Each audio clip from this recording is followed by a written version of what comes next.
প্রতি বছর পরে রাজেশের সবসময় ইনোভেটিভ আইডিয়া আছে। আমার দেখা সেরা একটা রাজনৈতিক ব্যক্তিত্ব, আমাদের বিধাননগর কর্পোরেশনে কাজ করেন এবং একজন অবাঙালি মানুষ তার এত সুন্দর তার কাজ থাকতে পারে আমি ভাবতে পারি। আমার মনে হয় আমার বিধাননগর কর্পোরেশনের অন্যতম বেস্ট একজন ভালো একটা অ্যাডমিনিস্ট্রেটর এবং ওই ক্লাবের থেকে যে অনুষ্ঠানগুলো সুন্দর করে যেমন রক্তদান ফার্স্ট জেনারেশন এডুকেশনের শুধু যেমন সংবর্ধনা সবাই করে কথাটা সংবর্ধনা তো হয়, ফার্স্ট জেনারেশন সংবর্ধনা মানে জীবনে প্রথম যারা প্রথম জেনারেশন যেগুলো আমি শিখলাম, আমিও দেখে যাচ্ছি, আমিও দেখছি আমার বিধানসভাতে আমি খুব শিখিয়ে থাকে। আমি আমার ক্লাব ফান্ড থেকেই পুজো অ্যামাউন্ট বলেছি আমি বছরে দুটো অন্ততপক্ষে একটা ব্লকে একটা আমার পঞ্চায়েতে দুটো দিয়ে আমি শুরু করি। আমার ক্লাবে 27 তারিখে এবং 17 তারিখে আমার ক্লাবের যদি বার্ষিক 3 বছর অন্তর আমাদের ক্লাবের জেনারেল মিটিং হয় আর প্রিন্সিপাল মেম্বার এসব এটা তুলনা হয় না। এটা উদাহরণস্বরূপ আমরা অনেক কিছু কাজ শিখি, রক্তদান শিবির করে তার সঙ্গে ফার্স্ট জেনারেশন শিক্ষা পূজার প্রধানটা সেলাই মেশিন থেকে আরম্ভ করে সমস্ত কর্মসূচি সুন্দরভাবে করেন। এটা মন না থাকলে হয় না, সংগঠন দিয়ে একটু সুন্দর করে সল্লেকের মধ্যে জায়গা 3টে 3:30-র সময় লোক আছে মানুষকে দেখে এটা করলেন, রক্তদানটাকে সার্থক করলেন, ডিসেন্সি সম্পূর্ণ বিষয় আমি অত্যন্ত আনন্দিত এবং আমি মনে হয় যে আমার খুবই সহকর্মী 15 সাল থেকে আমরা একসঙ্গে পুরো কর্পোরেশনে ছিলাম।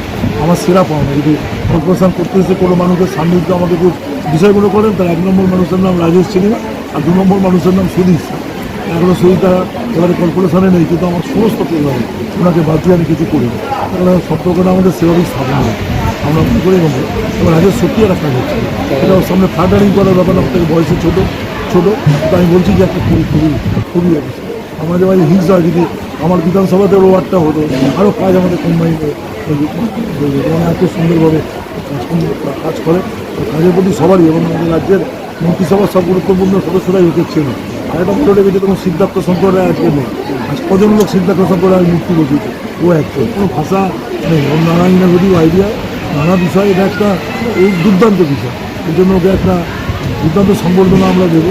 আমার 22 তারিখে আমি দিয়ে বছরই এটা পাই, খুব সুন্দর এবং রাজেশকে দিয়ে আমরা একটা রক্তদান শিবির আমার ক্যালেন্ডারে উদ্বোধন থাকে এবং সুন্দরভাবে পূজার যেদিন আমরা করবো উদ্বোধন করবো দুটো করলে একটা ওকে দিয়ে এই ভাবনা চিন্তা এত সুন্দরভাবে করে এগুলো আমাদের শেখা।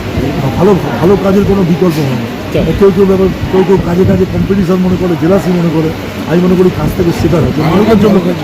মানুষের কনটেক্সটে কাজ করলে মানুষকেই এই করবে মানে প্রতিদ্বন্দ্বী ভেবেছি মানুষের লাইফস্টাইল আমাদের একদিন পৃথিবী ছেড়ে চলে যেতে হবে। প্রতিদ্বন্দ্বিতা করে মানুষকে বিষয়গুলো করে সময় নষ্ট হয়।